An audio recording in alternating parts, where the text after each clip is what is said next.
Hey you guys, it's been a minute, but I'm back. So for my birthday, which was on September 1st, I decided to combine two trips in one, traveling to both Miami and Puerto Rico. So I'm giving you a little bit of a sneak peek inside my trip to San Juan. Okay guys, I made it to Puerto Rico. I'm at the Condado Ocean Club. I believe it was actually once named Serafina, and they renamed it. But I actually made it here earlier in the day. I've been out all day, so I'm just getting back. But this is the bathroom area. And yes, this video is very dark. For whatever reason, there's no light.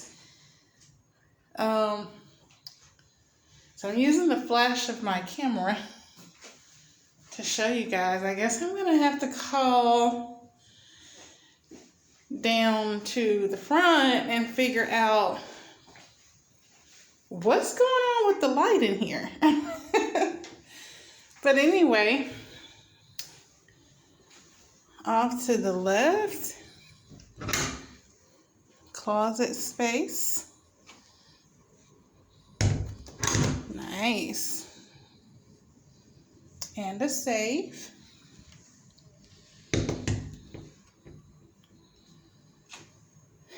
My bags, a king size bedding area.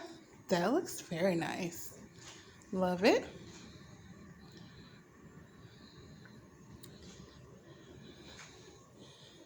So huge television that I probably won't even be watching.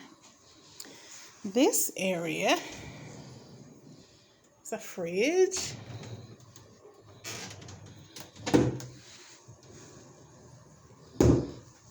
Very nice area. And then the view, of course. You can't see it very well, but have a nice view of the city.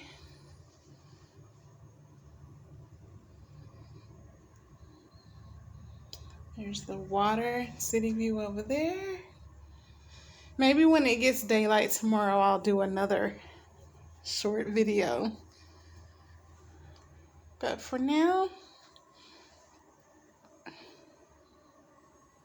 loving this room. So one of the first things that I had scheduled once I got situated and everything in my room was a rum tasting tour at the Ron del Barrilito processing plant.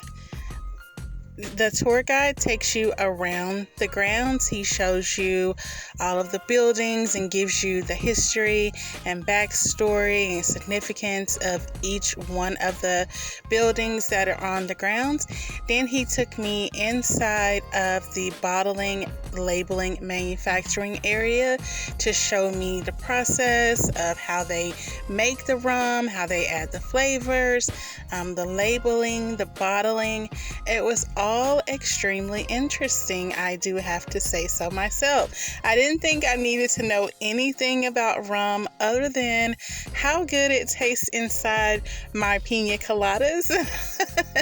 But I left out of there really in awe of just the entire process. He also took me into like their storage area where there are hundreds upon hundreds of barrels of aged rum. Some of them going as far back as like 1920 and even beyond. I can only imagine what that's going to taste like once it's cracked open. Now, after the tour comes the best part, the tasting. Yes, you get to go into your own private room, and the tour guide and another helper of his, they sit there and again they give you the backstory of each one of the bottles of rum that you get to taste. You'll love it. And still not done drinking, because with that tour you also get a free cocktail of your choice So yes, you'll definitely want to go there with an open mind, an open palate, and get your drink on. When I left there, I had a slight buzz, but it was also very knowledgeable. Great tour. If you're ever in Puerto Rico, check it out. I think you'll like it. You also get a certificate, a rum tasting certificate, once you finish, so you can go back and brag to all your friends. I'm out here, y'all. Out here in Puerto Rico.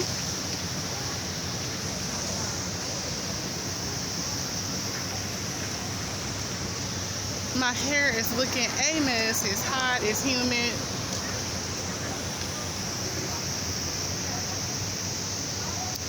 But I need something to eat, so go see what I can find. So I decided to stop at this Venezuelan food stand. I hope I said Venezuela right. It's kind of a hard word to say. But all up and down that whole strip where my hotel was are different restaurants, anything that you can think of, other hotels. It's like the live jumping hip area. If you're ever in San Juan, that's definitely the place to stay. So they had different types of delicacies, empanadas.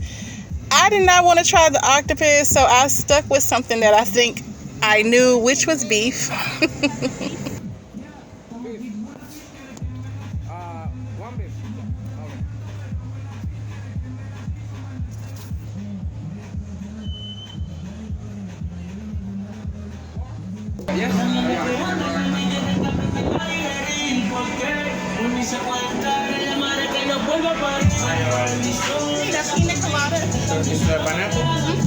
And a pina colada, because why not? It's Puerto Rico.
Thank you.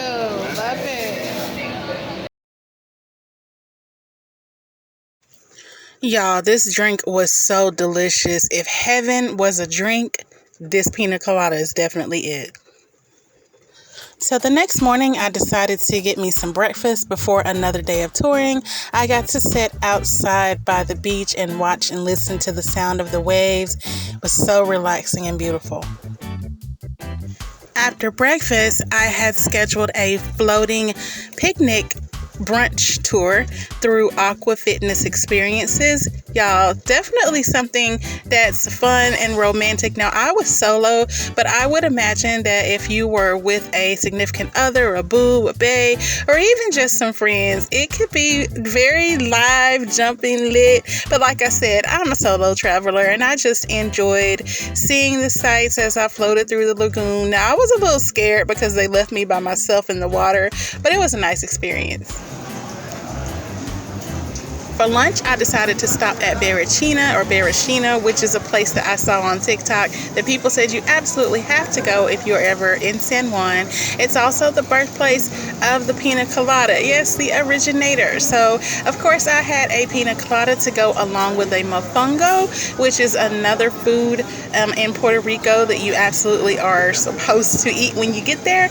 I have to say it was all very delicious. Listening to the music, the environment, I loved it all. Definitely a place I would recommend.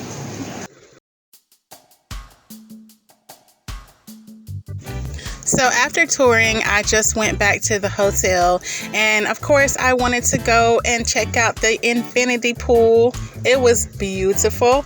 Listening to the sound of the waves. I mean, look at the background. Just look behind me. Look at the waves. Look at the water. It is just so beautiful. I couldn't stop staring at it. The wind was very high, as you can see, but my hair blowing all over the place was well worth it for that beautiful view. If you're ever in Puerto Rico, you definitely have to go out to the beach. That's the whole point of going there.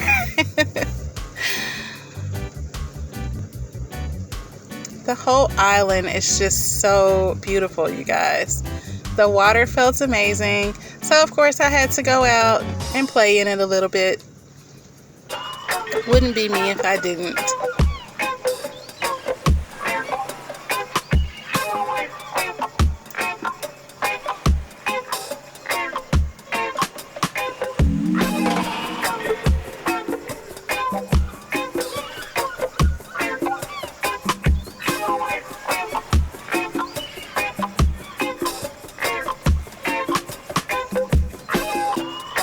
Now the beach is a little rocky, so I didn't really go too far in and cut my feet on anything, but I had fun still. And of course, without pictures, it didn't happen, right?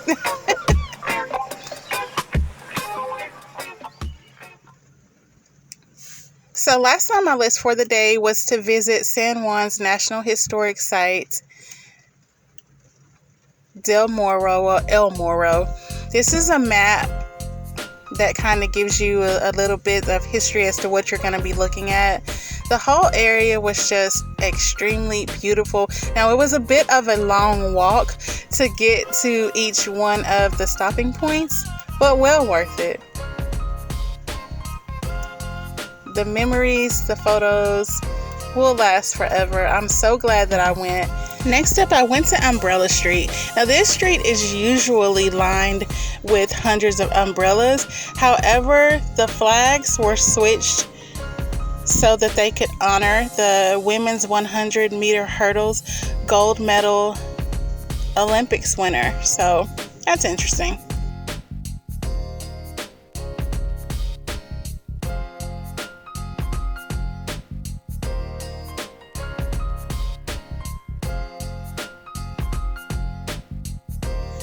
Thanks for watching. Don't forget to hit the like and subscribe button. Until next time, you guys. Peace. Bye.